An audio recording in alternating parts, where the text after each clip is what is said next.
Venerdì 31 luglio, Sant'Ignazio di Loyola. È il 212° giorno dall'inizio dell'anno, ne mancano 153 al termine. Il sole sorge alle 5:52 e tramonta alle 20:42. La luna si leva alle 21:41 e tramonta alle 7:34.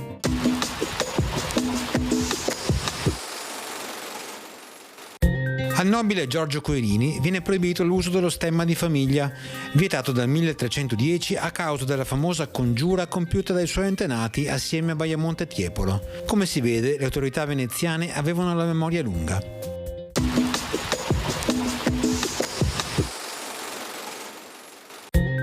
Le previsioni per domani: in pianura iniziali locali annuvolamenti medio-alti seguiti da cielo sereno, salvo locali annuvolamenti verso sera sulle zone interne.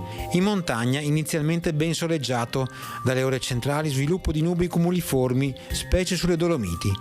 Precipitazioni, dal pomeriggio aumento della probabilità di rovesci e temporali sulle zone montane, specie sulle Dolomiti, dove saranno a tratti diffusi nel pomeriggio sera. In serata, locali fenomeni di instabilità potrebbero sconfinare sulle zone pedemontane o interne della pianura. Temperature senza notevoli variazioni, salvo locale ulteriore aumento nei valori minimi in pianura.